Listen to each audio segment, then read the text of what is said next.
الحمد لله نحمده ونستعينه ونستغفره ونؤمن به ونتوكل عليه ونعوذ بالله من شرور أنفسنا ومن سيئات أعمالنا من يهده الله فلا مضل له ومن يضلله فلا هادي له ونشهد أن لا إله إلا الله وحده لا شريك له ونشهد أن سيدنا ومولانا محمدا عبده ورسوله أما بعد فإن أصدق الحديث كتاب الله وخير الهدي هدي محمد صلى الله عليه وسلم وخير الأمور عوازمها وشر الأمور محدثاتها وكل محدثة بدعة وكل بدعة ضلالة وكل ضلالة في النار.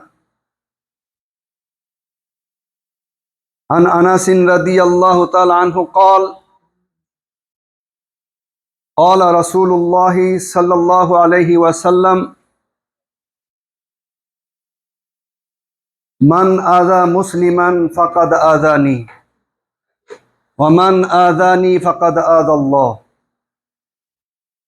وعن حذيفة رضي الله تعالى عنه قال سمعت النبي صلى الله عليه وسلم يقول لا يدخل الجنة قطات.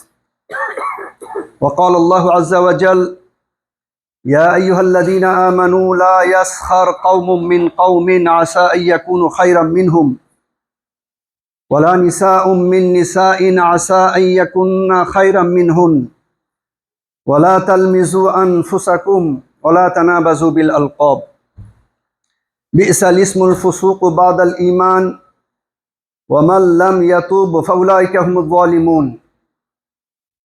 يا أيها الذين آمنوا اجتنبوا كثيرا من الظن إن بعض الظن إثم ولا تجسسوا ولا يغتب بعضكم بعضا أيحب أحدكم أن يأكل لحم أخيه ميتا فكرهتموه واتقوا الله إن الله تواب رحيم. يا أيها الناس إنا خلقناكم من ذكر وأنثى وجعلناكم شعوبا وقبائل لتعارفوا إن أكرمكم عند الله أتقاكم إن الله عليم خبير.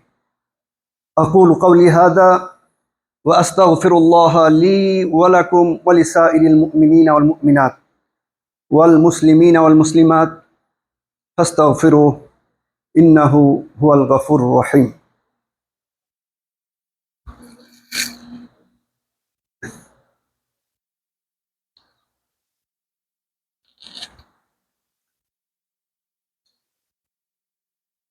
الحمد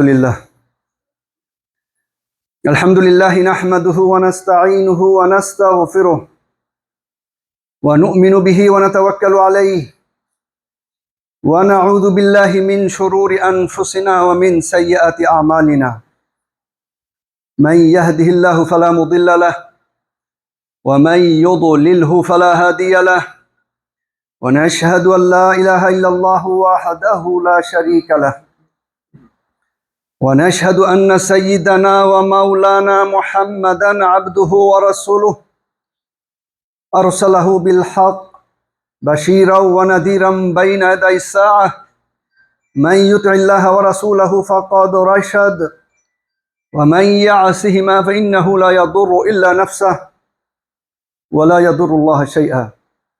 أعوذ بالله من الشيطان الرجيم.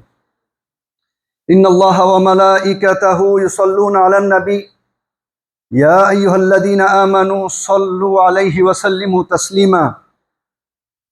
اللهم صل على محمد عبدك ورسولك وصل على المؤمنين والمؤمنات والمسلمين والمسلمات وبارك على محمد وأزواجه وذريته.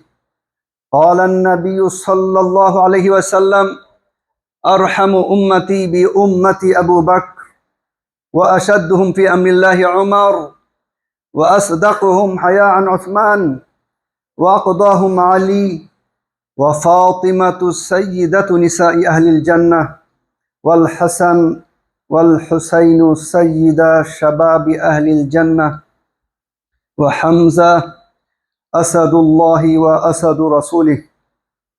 اللهم اغفر للعباس وولده مغفرة ظاهرة وباطنة لا تغادر ذنبا. الله في أصحابي لا تتخذوهم غرضا من بعدي، فمن أحبهم فبحبي أحبهم، ومن أبغضهم فببغضي أبغضهم، وخير أمتي قرني ثم الذين يلونهم ثم الذين يلونهم، رضي الله تعالى عنهم وعن كل الصحابة أجمعين. عباد الله رحمكم الله، إن الله يأمر بالعدل والإحسان وإيتاء ذي القربى وينهى عن الفحشاء والمنكر والبغي يعظكم لعلكم تذكرون. فاذكروني أذكركم واشكروا لي ولا تكفرون.